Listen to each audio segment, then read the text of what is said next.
Lately, I've been skeptical, silent when I used to speak, distance from all around me who witnessed me fail and become weak. Life is overwhelming. Heavy is the head that wears the crown. I'd love to be the one to disappoint you when I don't fall down. That's rearranged from Limp Bizkit. Awesome. This is Industry Outlaws United, I.O.U. for short. I'm your host, Brandon E. Brooks. The man in the box next to me is J.W. Cowell, stepping in for Joe Ridgely tonight. Thank you for being here, J.W. Thank you for having me, Brandon. It's a pleasure to be here. My card says Generation Movie and Honorary Joe tonight. Very exciting about jumping in and helping you guys out run the show. I'm ecstatic. You have a lot of things going on. I'm new to the network. Your show is one of the highlights of the network. You allow me to come in and you allow me to visit and do all kinds of cool things. But Generation Movie's plugging along. We're getting ready for Beastmaster next Wednesday. Absolutely. We just did Fast Times at Ridgemont High this past week. If you want to check it out, please by all means do that. It's a great episode. Things just went up on my own because Joe is here in spirit. Absolutely, yes. Sending our thoughts and our love to Joe. But yeah, so so Generation Movies Wednesday nights at 10. Everybody check them out. We got a lot of great shows on the network. End of the night on Sundays with David and Scott and Joe. CJ Robles has a show on Monday nights, My Manic Mondays. Tuesdays, Gabe has cynicism from him, he had a great and every guest that you can imagine. Yeah, great episode last week with Darren Lynn Bozeman, director of Saw movies and one of my favorite indie films, Mother's Day. So we got a lot of good things going on with the network. So without further ado, we got the guys in the green room. So can we play the tribute video for tonight's guest? Yeah, I love these videos. You make people cry and stuff. It's amazing. They're like your Oprah videos. They're Joe doesn't talk about them that much, but I'm going to say to you, I think they're amazing in the sense you're trying to make people cry, and every time somebody does it, you do. You ready? Let's.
That was amazing. Incredible video, Brandon. Without further without further ado, two friends of mine that I've grown to get to know for the last few years.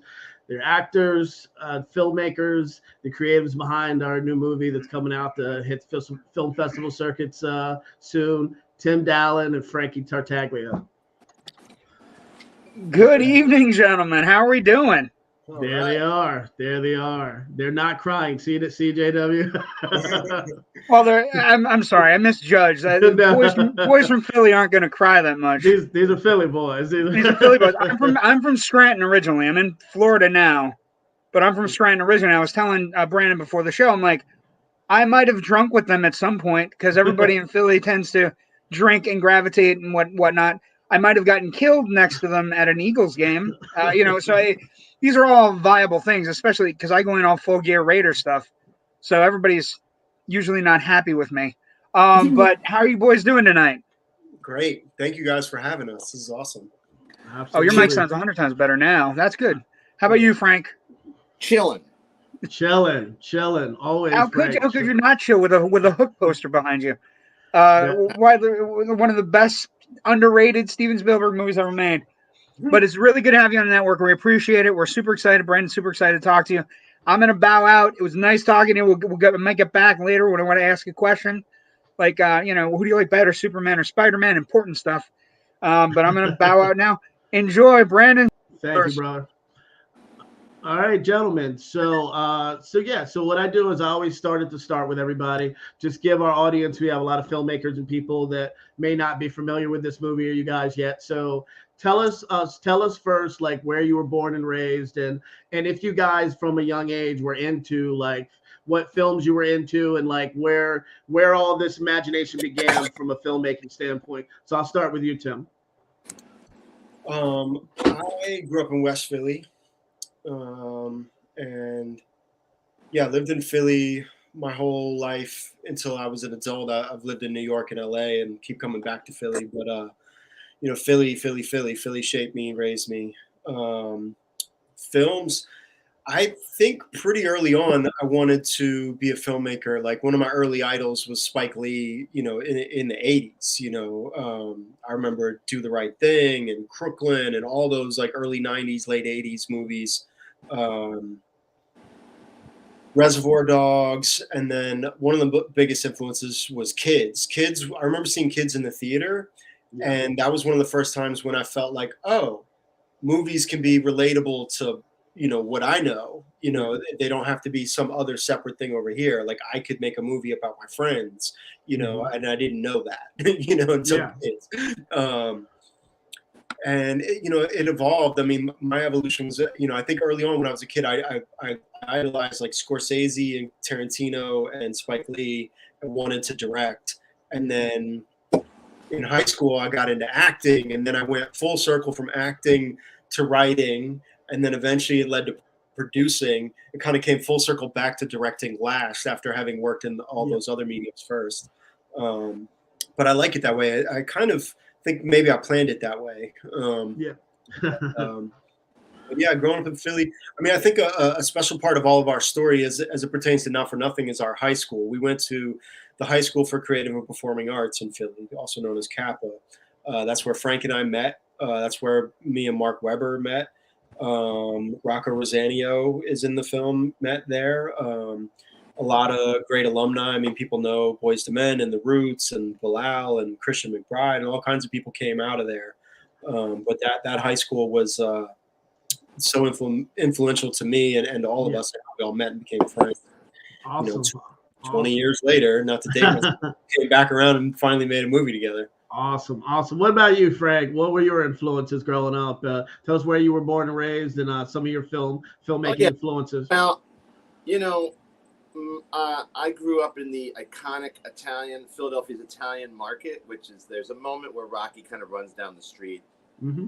He runs through the whole city, so it doesn't really matter. But I'm like a real fruit stand person, and I've just been trying to get away from the fruit stand life. That's it. That's just my story of getting away from the fruit stand. And we're huge fans of entertainment, my family. I remember we snuck into a premiere of E.T. somehow in like Cherry Hill. We were there to see Dead Man Don't Wear Plaid, right? And then like my mom's like, there's all these people in tuxedos walking in here. Let's go see what's playing in there. There hadn't even been a trailer for E.T. yet. We just watched it. And of course, I was just terrified and in wonder. And then I was crying. And, you know, he really tears your emotions apart with that one. And, yeah, as far as like my favorite movies, I mean, it's always just like the kind of like, I like directors mostly. So I like Terry Gilliam movies. I like Scorsese, you know. Not only is he Italian American, which I can kind of relate to, but I mean, he is a true craftsman of the craft, you know. Yeah. He knew he had a lot to do. He had to work hard to make a gangster movie that could compete with The Godfather. And what he did was created I think a whole own style of filmmaking with that movie that people still use today in like shows and stuff. But yeah, man, the list goes on and on. I mean, I actually love fucking M. Night Shyamalan. Like, yeah, I'm like always rooting for him, you know? Yeah. Like, Yeah. and I'll always watch his movies, and you know, how you're ever gonna beat you know, what is it with the first one? Sixth Sense, yeah. Yeah, I mean, he rewrote that script 7 times, which he should have did with all his other scripts. We probably didn't. So you guys, so tell us a little bit about the short film that you guys made together. Was that your first collaboration, technically? The experience? Yeah, I mean, we had probably collaborated on some level in our life growing up at different, I've definitely, Frank and I have like helped each other out at different times, but this was we'd already decided to make Not for Nothing before we made the experience. Okay. We were writing Not for Nothing, and then we were like, oh, we're gonna have to have a short film if we want to make a feature, because, well, first it was like we're just writing it. But then we were like, shit, we're gonna have to make this. Oh, and if we want to make it, it's gonna help to have a short. So then we made that short, and man, Ego Nordine, I mean, she is on fire. Mm-hmm. Yeah, we got lucky with her. So Frank, did punctuality, did that have anything to do? You did that when you were young actor starting out, like earlier. Does that have anything to play into what eventually became a concept for Not for Nothing? Very good question, because in a lot of ways it was like a movie I helped my brother make when I was a kid, and I didn't have as much creative control, let's say, as I had with this one, where it was like even. It was more like my older brother, and it's like I'm throwing him ideas, but he was in charge, and like there was a lot of butting of heads. And but yeah, essentially what we made was this kind of like South Philly Guido gangster kind of story, like kind of like somewhere between Mean Streets and what was the one movie that Robert De Niro directed with the kid Calogero, and he was a Bronx Tale or Bronx Tale. Yeah, it was kind of like a little bit of that. And, and what we wound up doing, me and my brother, is we were so amazed with all this footage that we had shot on 35 millimeter that we didn't edit anything out. We just kept everything. And, we have a lot of, what we were left with was a lot of really cool scenes, but then all like really bad ones, like in between the good scenes, which made the whole movie not very good. And we didn't get into the Philadelphia Film Festival, which we thought was strange, because we're so Philly, this movie. So when Tim came to me and was like, I want to make a gangster movie with you, I want to write one with you, like in South Philly, I was like, it's almost like something I wanted to do again, to do it right, to do it like a good one, and to do it authentic, but also have the story be good and the movie be good. So yeah, this is definitely like a second coming thing for me. And I think Tim kind of, I guess, knew that I was the right guy to talk to about this. I'm working night and day, when I'm not sleeping on this thing. So. Okay, I think we lost Tim for a bit. Hopefully we get him back. So you back with us, Tim? Can you hear us? You good? You hear us, Tim? I sent people just like the link to the YouTube for this if they want to watch it. Yeah. I appreciate that. So Frankie, so great. Yeah, Great. sorry guys, I'm just having internet issues here in this motel. Oh, yeah. Okay. By the I way, got you now. Tim is in the middle. He's so like in the midst of filmmaking. He's making a movie right now with one of our producers, Mark Weber, Yes. and he's right in the middle of the American dream right now, Minneapolis, Minnesota, in a motel, just To where the Mall of America living. is. Yes. Oh yeah, that's what you see. Yes. It's that wonderfully colored room, that wonderful color. That's Minneapolis Hotel 8, probably. I'm not even in Minneapolis. I'm way northern Minnesota right now. Oh, I'm at the Lake Detroit, the Detroit Lakes. Oh, okay. The So Detroit tell Lakes. us, so guys, tell us how the writing process, how that was for you, because I know this went through many drafts. I remember one in my email that I happened to come across. There was, I think it was like, was it Sleeping Dogs or like Yeah. Hungry kind of a Dogs. play off Hungry Dogs? Yes, a We play off rewrote of this more than The Yeah. Sixth Sense was rewritten. This has been rewritten about 30 times, maybe more. Actually. Yeah. And did you guys enjoy that process? Because again, I've collaborated twice with writers, and it did neither time worked out quite well. You guys actually made the movie, so there's a success there. But how was that process for you guys? Super fun. I loved it. It was fun. You know, A lot of talking. So much writing is just talking, and then we go, "Ooh, okay, let's write some of those conversations down." And you guys Yeah. based a lot of it off of cats you actually knew from South Philly, so that actually had to be a fun part of it as well, correct? yeah, Oh, yeah. more for Frank that Frank had a bunch of characters in mind from real life, but I didn't know those people, so they were fictional to me. And then through the collaboration, they became the characters. They became who they end up being, and they departed from the original inspiration, and I would say they're completely new fictional characters. You know, Okay, yeah. because they're half from Frank, half from me, and as it evolved, you know, they ended up becoming pure, you know, imagination. Yeah. So guys, so when we got into production, which was I believe the end of 2019, correct? Yeah, and then 2020. No, it was 2020. well actually the end of 2019 because we ended up having to stop at the beginning of 2020 Right. because of COVID. So Yeah. that we had done a good few months of pre-production with casting and things leading up, Yeah. and then obviously the COVID crisis hit all of us and shut us down. So leading up to that, like how was that? How did you guys take that whole COVID shutdown and how all of that? I've talked to a lot of my guests about some were jumping off of a bridge. Some people were relishing in it, learning how to play guitar or to cook or whatever. How did you guys take the shutdown after I think we were literally like 12 days or so from production, and then we had that call, those multiple calls of having to shut down, and we didn't know at the time that we were going to be that lengthy either. We didn't know really what this was. So how did you guys take all of that? It was really tough, man. We were in pre-production 3 times. We were in pre-production in fall, winter of 19, right? We wanted to go somewhere between Thanksgiving and Christmas of 19. Then we wanted to go January 2020.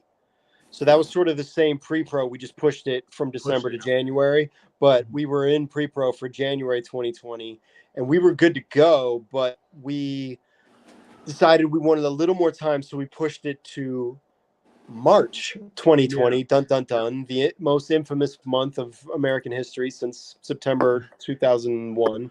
Yeah. So March 2020, we're in pre-pro again for a second time, and like spending money. Like our department is sourcing props. Like we have staff working on pre-pro. Airbnbs, Airbnbs. And We had a flights. lot. You know, stuff was going on. And obviously, everyone has their memory of COVID, and so much has changed in the last 2 years since. But it was evolving so rapidly. No one really knew what was what. I had a feeling that we were going to get shut down, and the irony is that no one actually shut us down. Yeah. I feel like I was the one that just read the writing on the wall, made the call. But for me, it was when the NBA and the schools, like the NBA was the first big domino to fall. You know, and everyone sort of followed. Getting COVID, though, that was it. When Tom Hanks got it, It was. I was about to say, Frank's, most epic Facebook post was Tom Hanks can't stop me. Yeah, it was. Moments Yeah. after, the Tom Oh, you Hanks do has go on COVID. Facebook every once in a while. Yeah, Tom Hanks can't stop me. We should make a T-shirt out of the Facebook post of Tom Hanks can't stop me. But yeah, and so when the NBA shut down and then the school systems shut down like immediately after the NBA, I knew we had to shut down, and I was worried about some of the cast and the DP coming from LA. Yeah. I didn't want anyone getting on the plane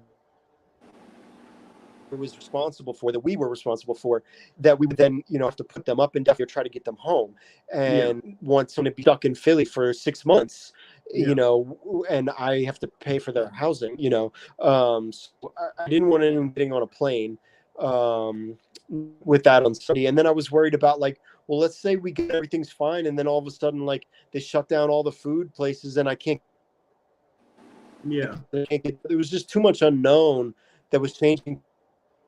We could still kind of go. Everybody's still kind of was like, what happened, I would say, was like, just like, hey, just checking in. Yeah, we're losing you a little bit there, Tim. I would say, like, we kind of went on pause to the rest of the world when this happened. There was nothing we could do. Like, once it all hit, everyone was stopped everything. Then we kept thinking, we had this thing creeping up on us, like, oh wow, there's a lot of independent movies not getting made right now, which means if we make one, our odds of selling it and having success with it are higher. So that kind of started coming up on us. And that was when the trigger was pulled. It was like, you know what? We're going to have this window once where there's not a million independent movies being made. And unfortunately, we're going to have to dive straight into the shit and the unknowns and the extra costs and all the shit. And it's our first feature on top of it, but it was like, you know what?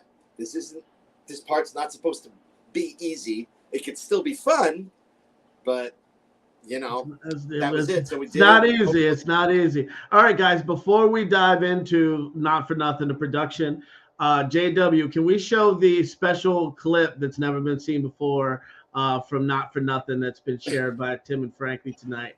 We can. Hold on. We can. Give me one moment, okay? Absolutely, sir. Absolutely. By the way, I heard you talking about E.T. So in '82, my dad was running a theater in Monticello, New York when E.T. was going. So I totally understand the love of E.T. And if you get a chance, I saw it in IMAX last night. The IMAX transfer is chef's kiss. Really good. I've still never been to an experience like that. When I first met the main character, I was terrified of him. Then I loved him. Then I cried my heart out when he died. Then I was so happy when he came back to life. It was just, because usually when things are coming back to life in movies all of us watch, it's not necessarily a good thing. Like somebody burn that until it's dead. E.T. is a retelling of the story of Christ. Oh yeah, absolutely. So just like Matrix, just in a different way. Well, you were Frank. You were talking, and Brandon knows this. You were talking. Brandon knows this. My show is called Generation Movie, so it's all about growing up watching movies and loving movies. We're doing the summer of '82, so I had a whole pitter patter of hearts going on in the back, Brandon, when he's talking about Dead Men Don't Wear Plaid and then E.T. And we've just done shows on Dead Men Don't Wear Plaid and E.T. So my heart was going pitter patter. Evidently, or no. He did. No, E.T. came out. E.T. came out a couple weeks after Dead Men Don't Wear Plaid. We've been doing them in order through the summer. So, but here's your clip. It's fantastic. I watched it earlier. It's amazing. Here we go, boys. E.T. holds up so well, man.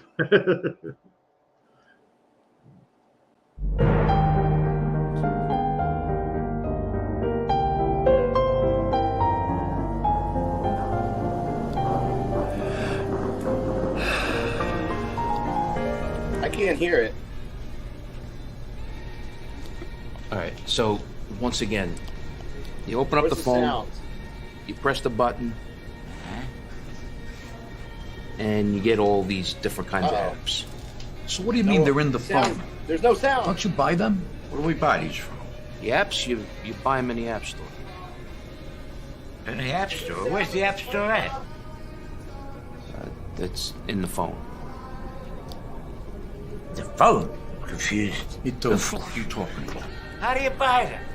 With a credit card? What's their purpose? What do they do? They got traffic, games. Oh, so it's like the new. How do we get our hands on them? You gotta make one. We gotta make apps? How the fuck we gonna make apps? You're always on a computer and your fucking phone with them jerk-offs across the street. Tell them to make us some fucking apps. Okay, I'll do what I can, all right?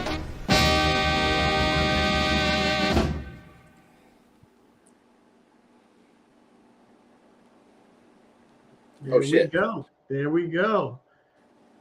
That was a clip from Not for Nothing. That is first time ever shown, featuring the old heads of the We Must Have Lost Tim. But yeah, the movie is a crime thriller. But speak a little bit about that. That features your pop, Frankie. That Oh yeah, scene so there.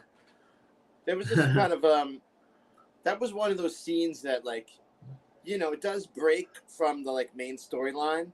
But I don't remember where I heard it, but there was some like one of those weird rules of like screenwriting or filmmaking where it's like, if it doesn't move the story forward, we'd cut it out. But if it's funny, it could stay. And that was one of the things about that scene where it's like, oh, it's funny, so it's okay. Yeah. And originally that scene was actually going to become in the middle of the movie, but it got moved to the front because it was so awesome, which is great because we loved it. And it was actually our first day of shooting. We did that scene, even though it was the middle of the movie. Ironically made it back to the beginning. It's a beautiful shot. I mean, Regal Budo framed it so well, and it's a funny scene. Really definitely. I'm glad you guys kept it. Just want to give a shout out to Mark Weber, producer, one of the stars of this film. He's watching. He says, "Hey, cool dudes, appreciate you, Mark. We all do. I know you guys on the screen do. Thank you for watching, buddy." So yeah, that was a funny scene that kind of does break up the, well, you said it is in the beginning. So, but again, it is good to have those moments within a movie that can be tense. So, and it really captures the like, hey, look, man, you know, the last time we all tuned into these guys was Sopranos, and that went off the air a while ago. So now we're coming back to these guys, and this is the world to them. They're so out of touch that they don't, you know, which, and I mean, not for nothing, but you know, they're not wrong. What do you mean there's a store in the phone? Yeah. But so I feel like it touches on like, this is the world we're in now. This is how it is for them now. And I think we awesome. Nick Lanciano, who's in the movie as well. Dino, shout out to Nick for watching. Thanks, buddy. Can't wait for you to see the film. Nick Lanciano, so good. Awesome. So guys, like straight into the production, we talked like pre-COVID. Guys, you guys are two directors on the set. We don't have millions of dollars to do this. How was this process from day one of you guys collaborating to film this movie on your old stomping grounds in Philly? Talk about some of your highlights, and then we'll go into other things that go on or what that went on during production. So what was some things that stood out for you guys during production? I'll start with you. Can you hear me, Tim? Yeah. Okay. Yeah. If you can hear me. Yeah. Go ahead, Tim. Yeah. It was amazing. It was best experience of my life, you know, intertwined with like so many problems and so many nightmares and things going wrong left and right, as happens on a low budget indie. Yeah, it was the best. I mean, when you spend so much time writing and developing and casting and pre-proing and then pushing your pre-pro 3 times, and you know, to actually get up and running and get off the ground, you have that moment when you have a camera and you have an actor and they're saying the lines that you wrote, and it's like you're calling action and you're calling cut and you're getting footage in the can and it's real and it's happening. It's nothing like that. That was the most incredible feeling ever. Dreaming something up, working so hard to work into existence, and then to actually get to see it and, you know, play out, you know, and you're doing it. The team was amazing, the crew was amazing, the cast was amazing, and you know, just being in our hometown in Philly, man, and especially like during COVID when it was really rough out there for a lot of folks, like to be able to like move around and like, you know, we got so much support from the community and the neighborhoods we were in. And like, you know, we didn't really have any trouble at all. Nobody wanted to stop us from doing anything. Everybody wanted to help us, and just being able to go, you know, create this and focus on the story and be storytellers here. You know, it was a dream come true, quite literally. Yeah, and I will piggyback on that and say that, I mean, one of the best parts about our movie, I mean, yeah, we spent a lot of time on the story and really thinking about each character and what they're going to do at every pivotal moment, what they would do and how it's going to affect the rest of the story. But we also had enough time to put, I think, a really great cast together. They had really great chemistry thanks to you, to Brandon. You have to understand, I mean, Brandon has a lot of people on the show, but he's like really the one of the beating hearts and souls of this movie. I mean, he's, you know, you couldn't have done it without you. And I appreciate that, buddy. And our cast, I think, just like once we had them, it was almost like you didn't even have to direct them. I mean, no, we did, but it was that magical, I think, in a weird way. Does that make any sense? Absolutely. I think we did, even though with the shutdowns, I know we spoke of them, but sometimes things just come together the right way. I mean, we talked about other actors who may have played roles in different timelines or whatever pre-production, but I think ultimately we got a lot of the actors that you guys were happy with. I mean, and again, some up and comers that people are going to be like not shocked because they've seen glimpses, but there's some cats that just really delivered, and even that people are not familiar with. When you watch Michael Gambino and Danny Donnelly and Peter Patricios and I mean all the way down the block, like everybody just to me like hits it out of the park. And it's a really, they have great chemistry, our cast. Yeah, I think absolutely. That's really, really huge, and that's probably one of the biggest reasons our movie is going to be successful. I agree. And I mean, and even a youngster like this first movie, Carmine Yusko, man, that kid brought it, man. Like, I mean, and Mike Bash, like again, was somebody that came in and delivered. So again, we just had all the way around from Nicky Lanciano and obviously the great Mark Webber, like delivers every time he hits the screen. But again, I just think you got areas right there. I think you guys just should be commended for, again, like Tim said, there was a lot of some ups and downs, but again, it was a magical. Go ahead, Frank. This was a magical moment for me where like we had this character that's based on a kid that used to come through the neighborhood and sell candy. And he kind of has something to do with the story. So like we had to cast him, and we were having a problem finding the right kid to cast him at. So one day I just kind of wandered off the set like I did every once in a while, and I went over to Gino Steaks and I get some coffee, and there that kid was, the actual kid. And I was like, dude, you gotta help us. And he played the kid, and he was quite well. And it was like just at the right age where like one more year and he wouldn't have got away with it. Like I see him now, and he's like a full-on teenage. He got tall and everything, but like shit like that happened all the time. It's like made it so exciting. Absolutely.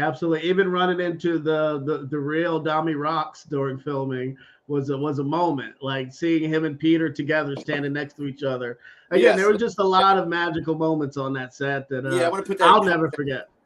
For people, we have a character that was based on a guy who hangs outside Pat Steaks and Gino Steaks named Joe Toot, who helps people park, and then he asks them for money. So we loosely created the character around him, and he's doing the scene where he's like helping people park, and all of a sudden Joe Toot comes over.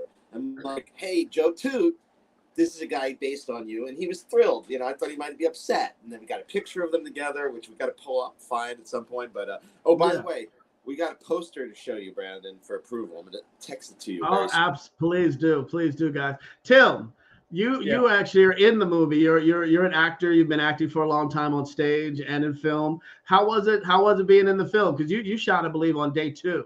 So how was that experience for you? Like kind of wearing both hats. The acting was fun, but directing myself was difficult. I hadn't done that yet. You know what I mean? Like directing the movie and being in the movie at the same time.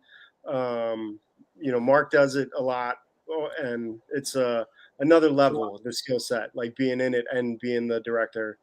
I just felt a lot of responsibility as a director. We were in a location that I got a favor for, and it just production.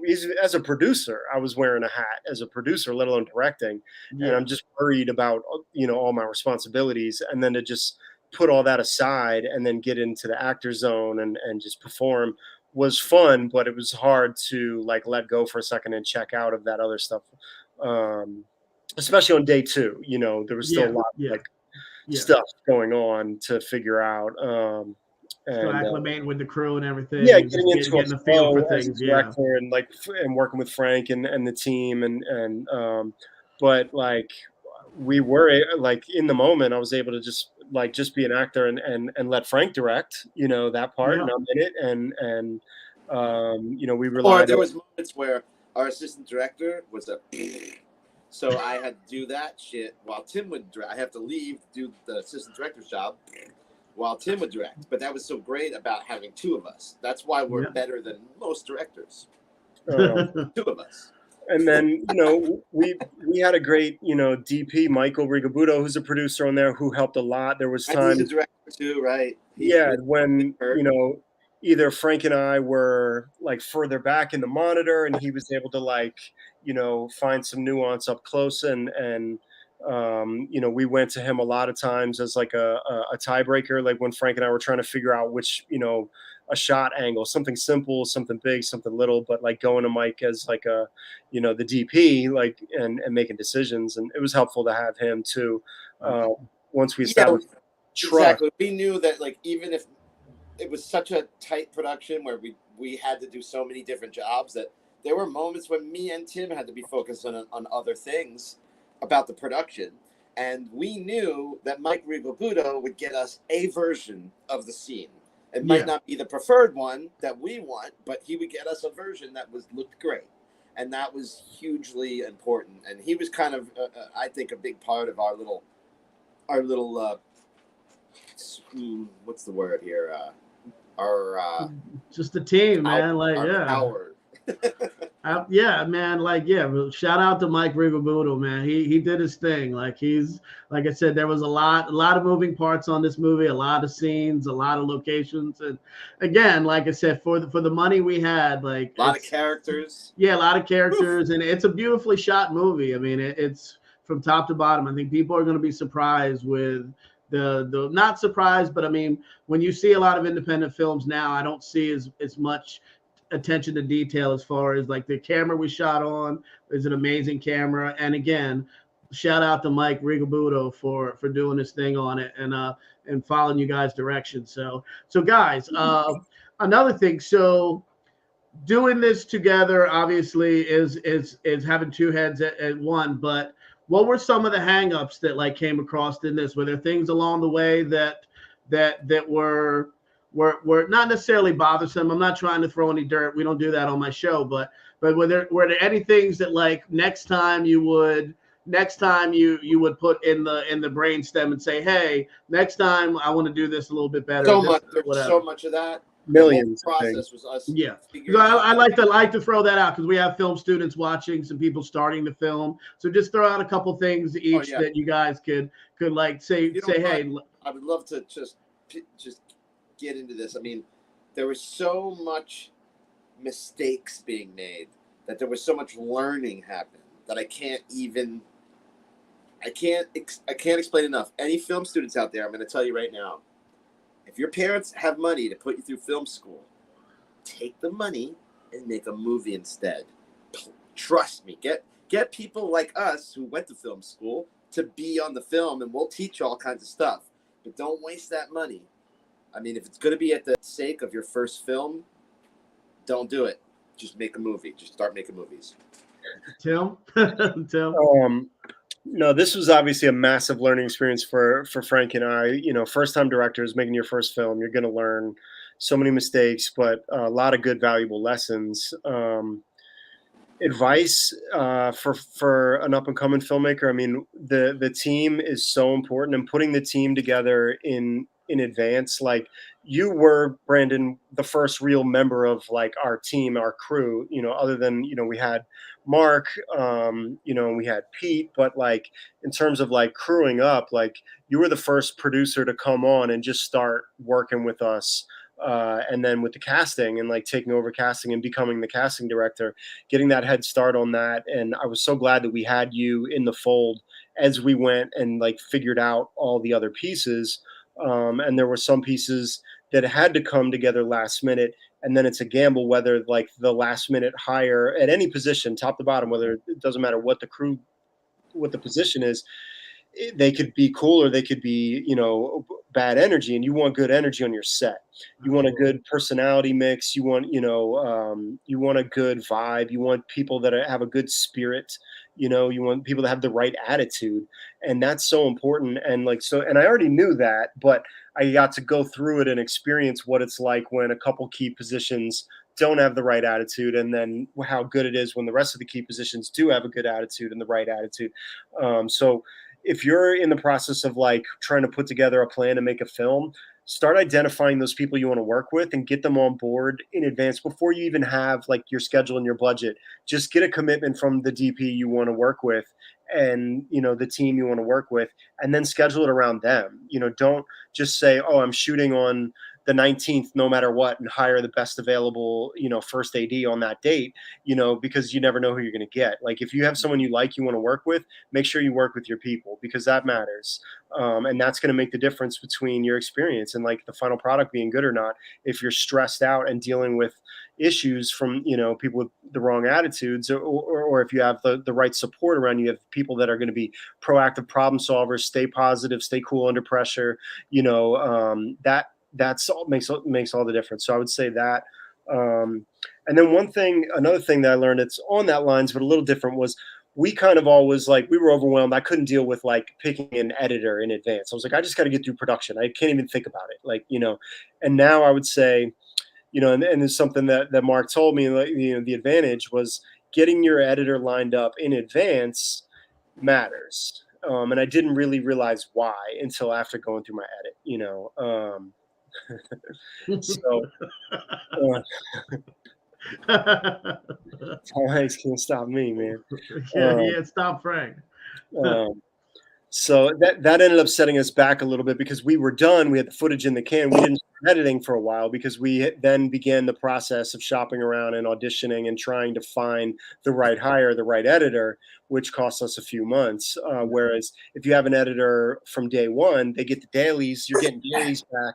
You could have a rough cut, within a few weeks of being done, whereas for us, it was more of a setback because we didn't have that. So it's another pro tip for those out there.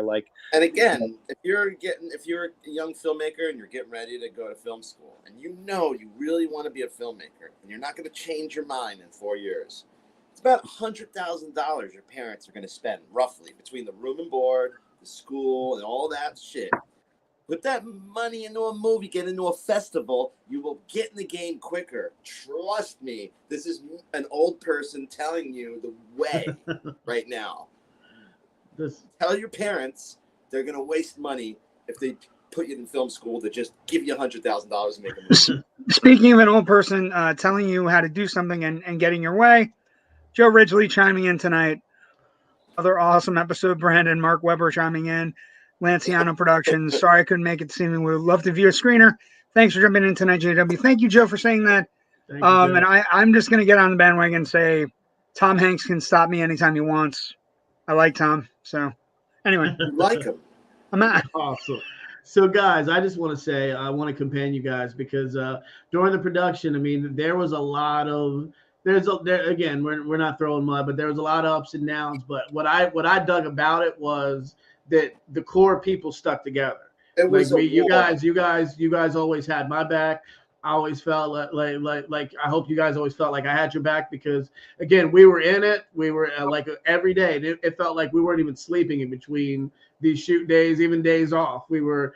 You were sometimes we were doing stuff on days off or casting, or it was a constant thing for a good portion of a month in that December we shot, and then we picked it up again for a couple more reshoot times. But I always felt like that, like you said, team, that strong core that we started back in 19, we kept that all the way through, and that's also Mark Weber. That's also Pete Palolo, who was out there. Shout out to him, our executive producer, who was always in the grind with you guys from the beginning. I mean, from the start of when I came on and all the way through. And that core kept us, because again, I've been on productions that have not gone anywhere near as well because of a couple bad apples. And I've seen other friends of mine whose things have shut down because things didn't work out or whatever. So for me, I think you guys should be commended for taking this all the way through, because again, this was a lot to do, and this was not a romantic comedy where it was simple setups. We were out there on Columbus Boulevard shooting scenes. We were taking over a bit of South Philly. So again, like, props to you guys for keeping this going, because I think people are going to be blown away by what they see on the screen. So I just want to say, right now I'm going to do my weekly one sentence or silence, which this is the game I do every week, where I ask you guys a name of someone you work with. You give me a couple words about them, good or bad, and if you stay silent, that means they suck. That's the game. So I'm gonna start throwing people at you guys. Bill Ostroff. All right, so I'm gonna start with you, Frank. CeeLo Green. Oh well, I mean, I didn't, he didn't really know who I was. I was like one of the producers on his show, but I tried to help him. He had to like pitch a ball at some point. He's got really short arms. I didn't realize that until they were making him pitch a ball. But I was like trying to, I was in charge of like getting him like, a baseball glove and a. Oh, Frank froze. We still have you, Tim? Huh? I think I'm good. There we go. Go ahead, Frank. What happened? You froze for a second. Go ahead. Can you hear us? What happened? Did we lose me for a second? Well, you froze for a second. Yeah, we can hear you now. We froze right when you said about the ball. Yeah. But no, I mean, like, the guy was sweaty. That's what I could say. Okay. All right, Tim. Rob Deerdeck. Rob's the man. Rob has just become a prolific entrepreneur. He's just a business shark, So he was fun to work with. He's easy, he's easy to work with. He's all business, and as long as everything's working out, he's cool, man. He stays out the way, Yeah. Mr. Ridiculousness. Yes. Yeah. All right. Frankie, Norm Machera, my old buddy. Oh, the guy who played Joe Baggs? Yes, in Punctuality. He's a good actor. All right, Tim, OT the Real. OT's the man. Best rapper coming out of Philly right now. OT's the man. Love OT. We have 3 OT the Real songs in Not for Nothing. Really he plays excited. a Russian gangster in our film. Yep, and OT has a cameo in the film.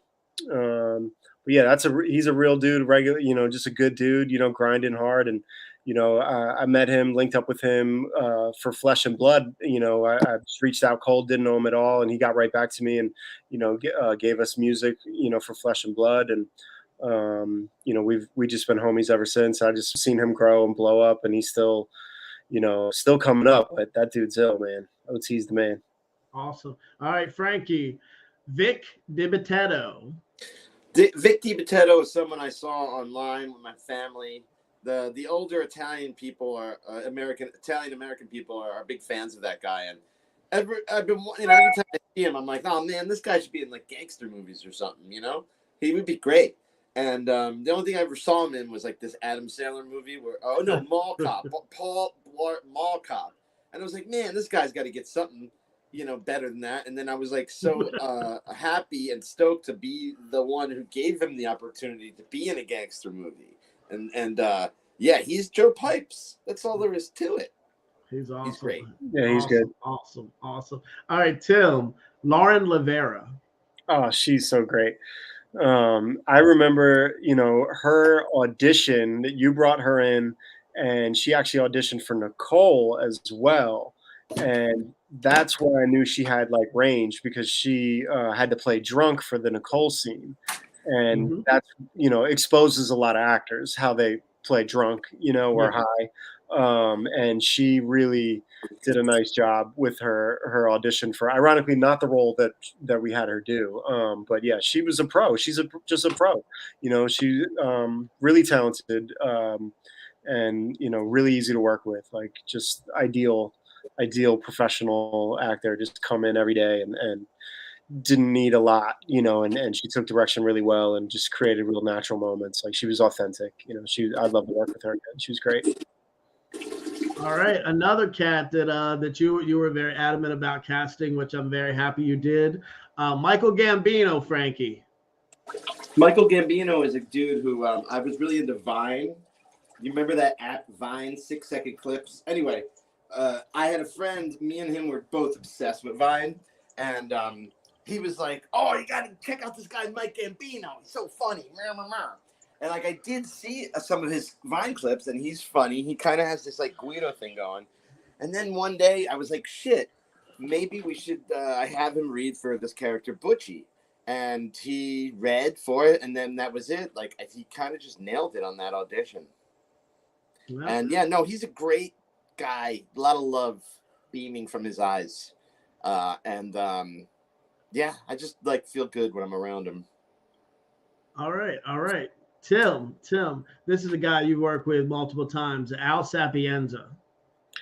Al, I mean, talk about a pro. He was like the definition of like a pro, and the way he came through for us specifically with that role, like just, all right, calling him in, like, all right, I'm going to do it. He drove himself in, showed up, knocked it out, drove home. Like, you know, he had just had back surgery. Yeah, really something really bad. Like, but like he was still like, when we shoot, he's like, when you shoot me, I'll fall off the stool on the floor. And we're like, we don't want you to get hurt, Al. And he's like, it's all right. It's for the movie. Yeah. No, Al's the man. The connection there is Mark's film Bomb the System, which was 2000 maybe shot in 2001, maybe it came out 2001. Guy, he was a graffiti guy. He was the cop. He was the dirty cop. I meant Mark was the graffiti guy. Yeah, Mark was the graffiti guy. So Al played the cop. And then, since Bomb the System, he's gone on and that was pre-Sopranos. And then he was on the Sopranos, and, he's obviously had a wonderful, very busy, long career. So that was a blessing. I wasn't sure we were going to get him. And I think you had a hand in help pulling him in.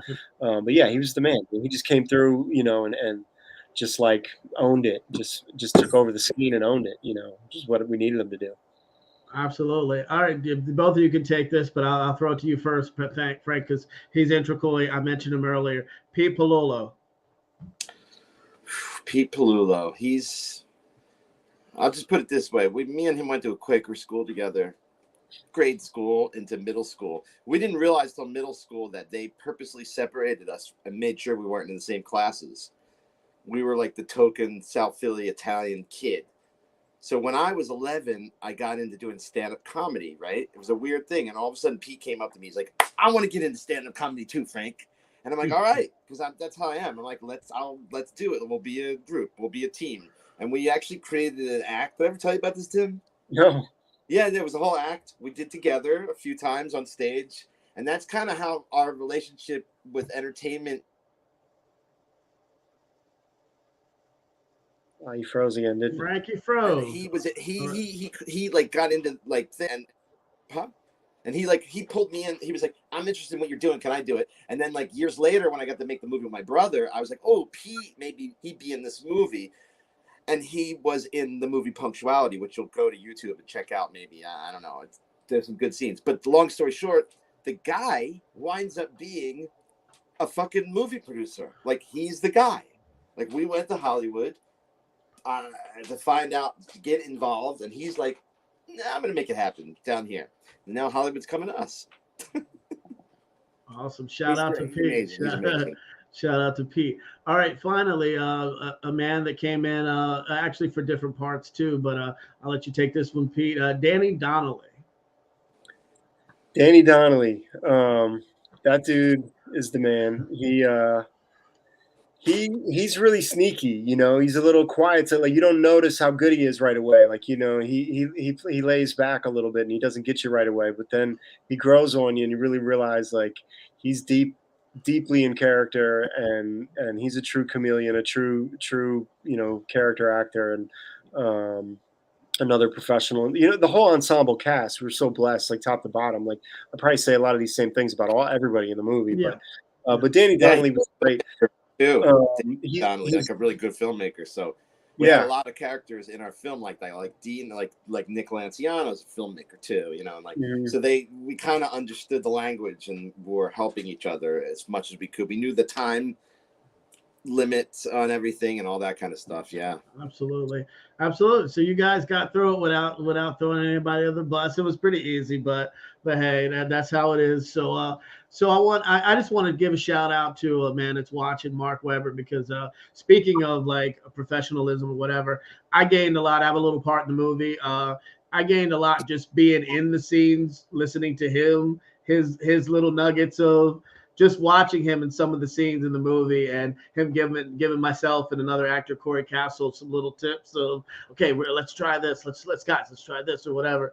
And again, I mean, I started out acting 20 some years ago, but again, I learned so much on that shoot that one night with Mark, because again, those little, and just the way he does it, you guys know him, how cool of a dude he is, but he just says stuff in such a way that just that rah, it's like, okay, guys, we got this. Like we're going to kill this take. And you guys know which one I'm talking about in the car or whatever. So again, I just want to give a shout out to Mark, because that was some invaluable lessons to me just as an actor, just taking it from somebody who has so much experience as him. So I just wanted to, yeah, me too, as a filmmaker, you know, he's, yeah. So everything he has to say is invaluable. Absolutely. Like, yeah, just watching him sometimes. And I've had the blessing to do that a couple times on shoots where I could stand back and watch, like I said, with Mark and William Forsythe and some other actors that are, to me, they're just great at what they do. And what you gain just from little nuggets of just even how they sometimes they speak in certain tones, and how they underplay certain things, but that's why there's brilliance in their work. So again, shout out to Mark for everything you did on the film. So guys, so what are the plans now for this film? Like post-production, tell us a little bit about the post-production team, because I know this was a bit of a thing that kind of spanned the whole country. Sure. We found 3 really great, talented editors through our friend Sven Pape, who has an editing channel called This Guy Edits, and the go-to editor, and a few other things. He did a what he calls a boot camp for us. So he put a blast out to his network to find editors, and we ended up narrowing it down to 3 and inviting them to collaborate. And they already knew each other from being in this workshop editors community through Sven. Shout out to Sven, who's cut several of Mark's films. Great guy. Erwin from France, and Jarvin from Denmark, and John from New York ended up being the 3 editors. We did one go round with all 3 of them where they kind of collaborated and also split it up into chunks, and each did like an act on their own and then came together and put it all together. That was like round 1. Then we did a second like deep pass with just Erwin and a little bit of John helping him. And then we did a third and final pass with John helping by himself, because we weren't done. It wasn't done. And he was just committed to the project. He was like, all right, I'm going to finish this movie with you guys. So editing was a marathon in itself. But then we went to, we had the luxury of working with Alchemy X in Philadelphia for post. So Alchemy X did all the color and the VFX and the sound and the final mix and output and everything. And we just finished that. So we literally just got the final files back to me like last week. So we just finished the movie. Awesome. And now we have the next final phase in front of us, marketing and festivals, and hopefully ultimately distribution and getting it to the audience. I know this film has an audience, and it will find its audience one way or another. So I'm excited for that next chapter. And it looks good. Came out good. Alchemy did a nice job on it, and we're all pretty proud of it. So I can't wait for you guys to see it. Absolutely, yeah. This is I concur. I concur with everything you said, and I know it went through many drafts. You guys I saw all the extensive notes throughout the different editing process of it, but that's what it takes to get, especially since we did have a lot of footage. So thank you, Tim, my subsoil business partner. Appreciate you, buddy. Thank you, Nick, for watching. He said, let's do another one. That's my next question. what's up for you guys next? Tim, you have any? I know you're in Minnesota or Minneapolis working on Mark's new film. Frankie, let me go to you. Is there anything in the pipeline for you coming up? Anything you can say? We have some things. Some things. A few things in the works. There's no choice. Nothing has been chosen yet, but there's some things cooking. Okay. All right. Well, we got a development pipeline going. We got a development factory happening. So yeah, that's good. That's good. Got to keep writing some new stuff, and got some documentaries getting developed. Yeah. There might be a horror movie that we might be shooting real quick in November. I'll contact you guys about it. Okay. All right. You guys know where to find me. So yeah. So guys, I ask this question to my guests every week too, and I'm going to ask this in two parts because you guys do multiple things. I'm going to start with you, Tim. If you could direct any movie of any budget, what would that movie be? Doesn't matter the budget. Doesn't matter the budget. Could be any budget. $100 million, $50 million, whatever. Any cast. What would it be? Oh,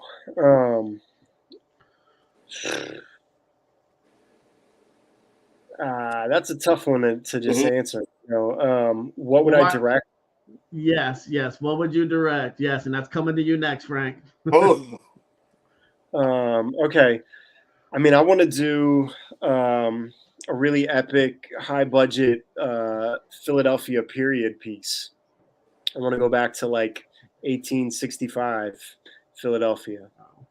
100 million, 200 mil. Like where the creation of the start of America. Well, that would be more like 1776, so about 100 years after 1886. They know their history. They know their history. Yeah, well, I do. I don't know. All right, yeah, cool.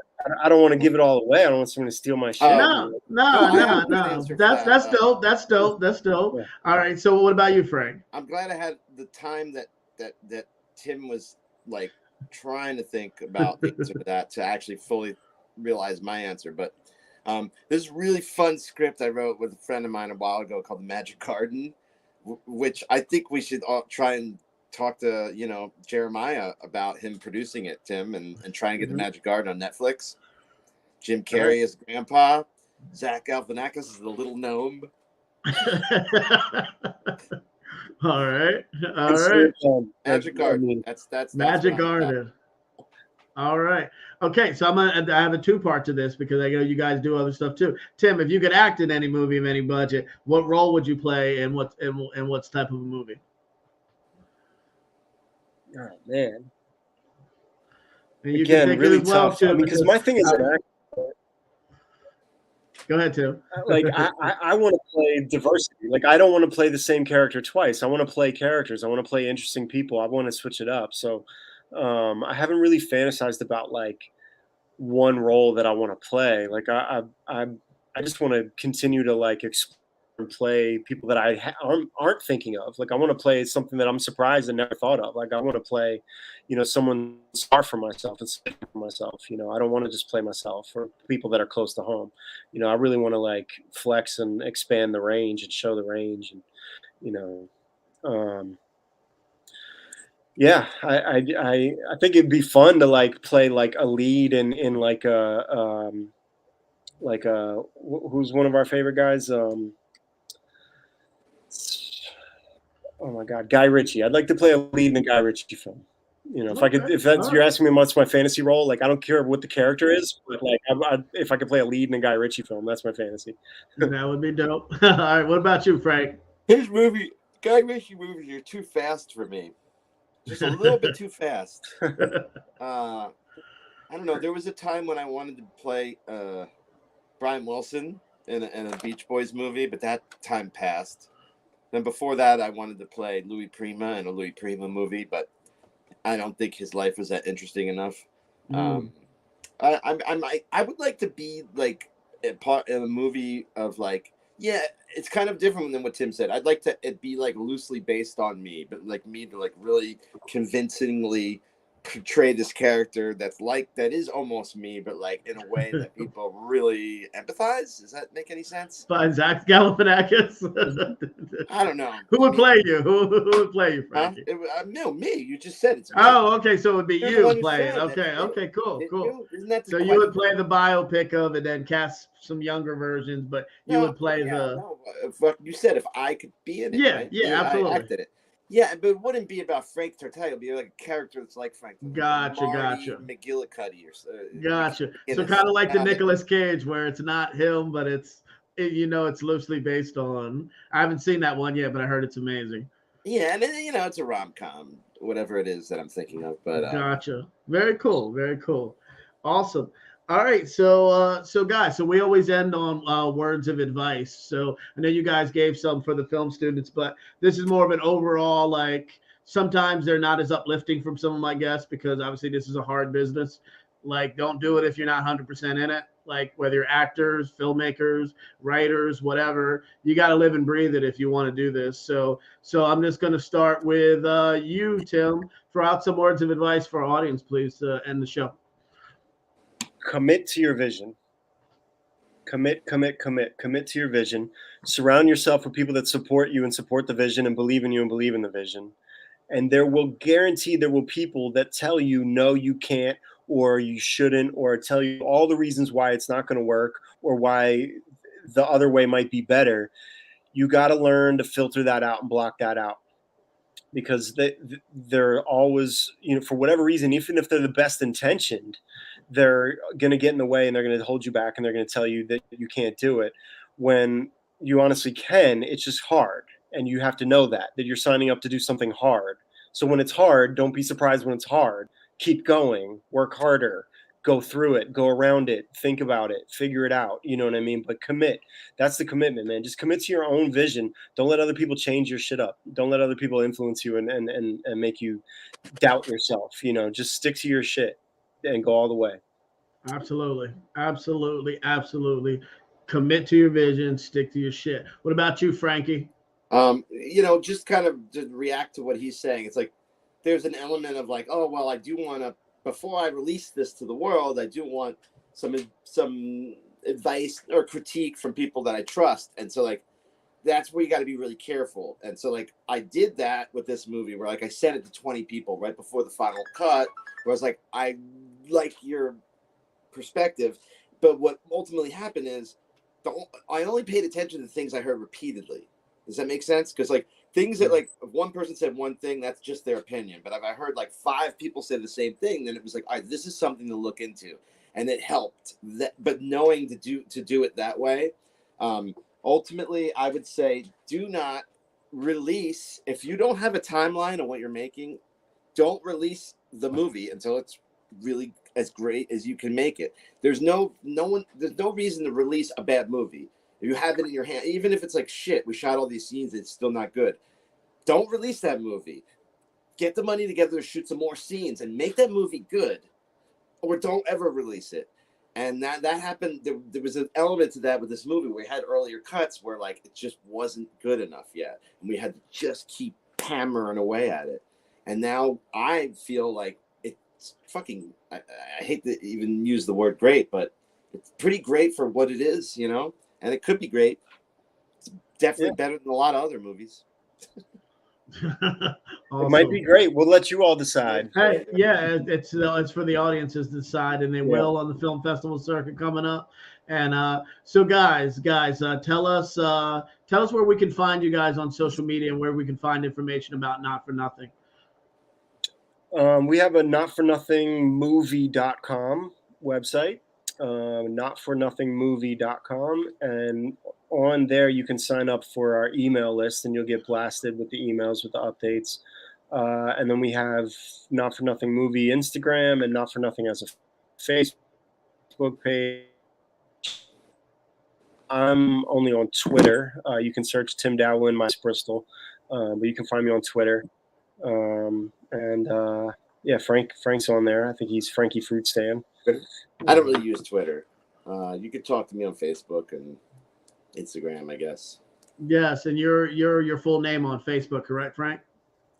Yes, Frank Joseph Tartaglia. Yes, Frank Joseph Tartaglia. You can hit Tim up on Twitter. Please go to notfornothingmovie.com. It's right there on the bottom, right there. Thank you, JW.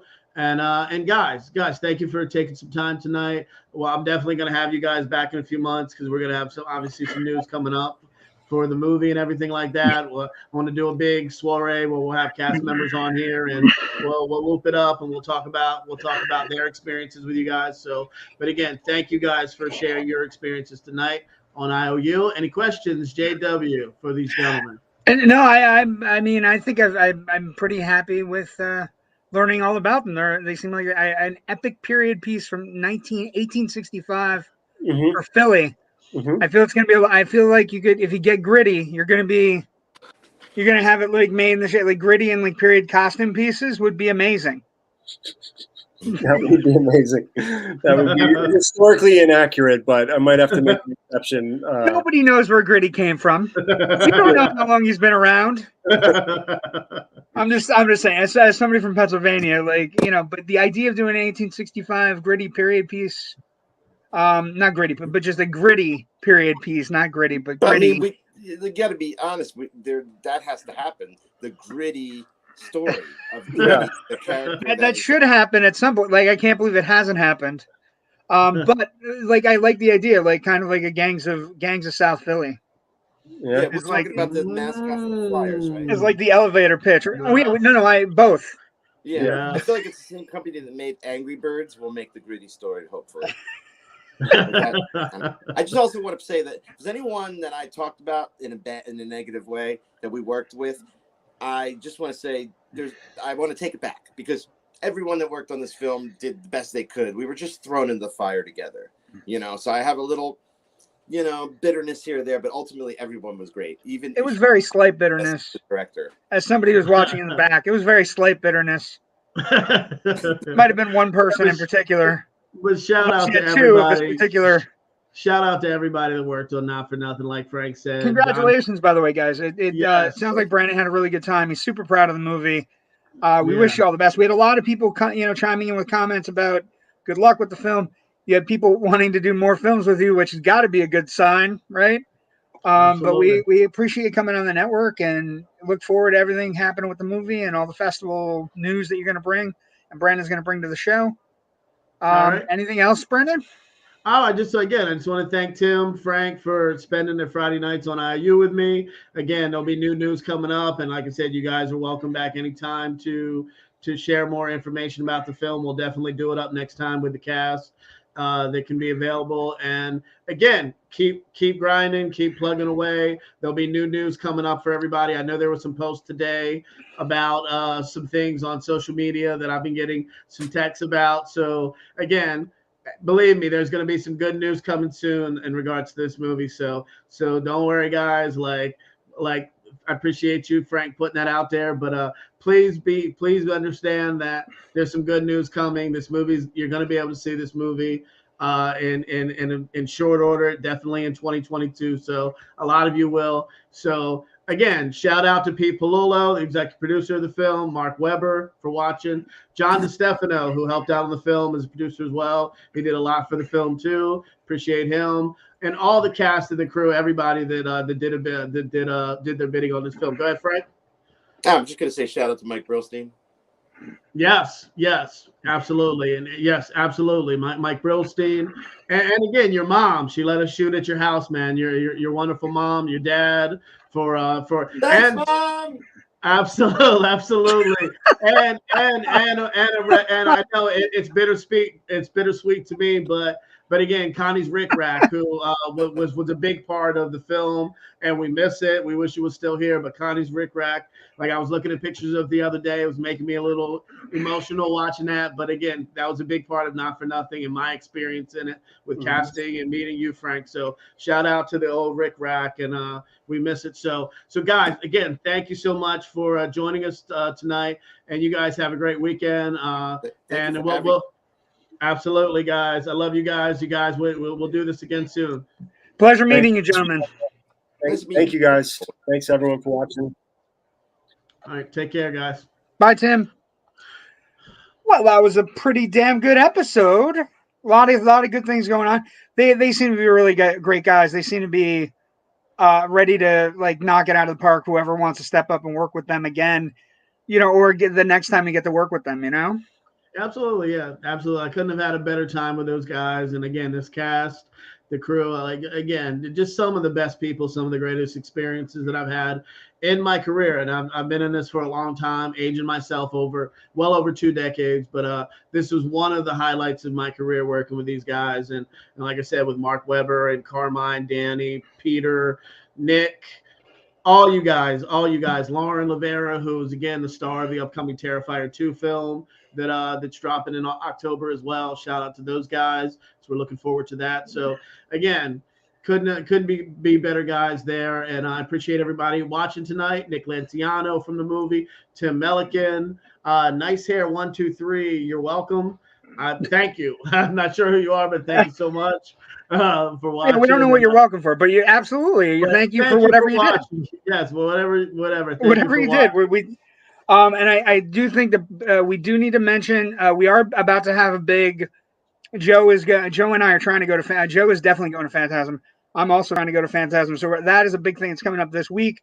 There's a big horror film festival coming up this week in Orlando. We're gonna have a lot of guests on the network this week coming up. So yes. I want Joe to make sure he understands, knows that we're thinking of him, and I hope everything goes well with whatever he needs done. Generation Movie got Beastmaster coming up this week on Wednesday night for everybody who grew up on a Saturday morning watching HBO in their parents' house. Probably, a little bit like Frank. To be honest, I bet you he watched the Beastmaster.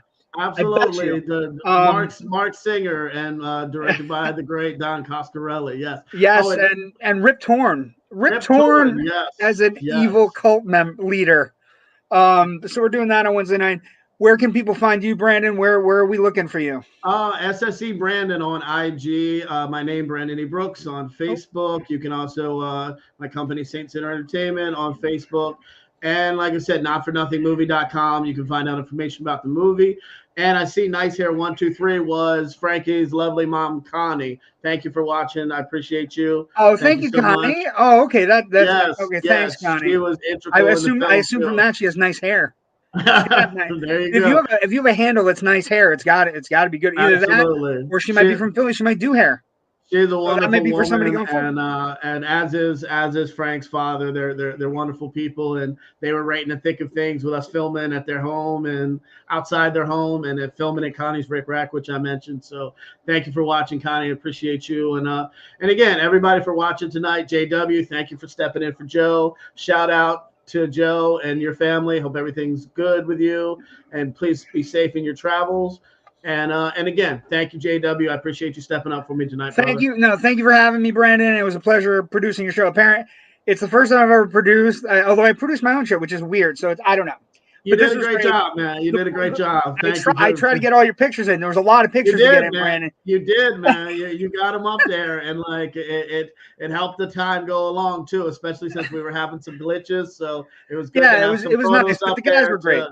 The guys are great, so and I'm glad we got through it. So I appreciate you, and just gonna end the show. I'm just gonna end the show by my quote: "Believe in the power of yourself and the right others." Guys, have a good weekend. Peace.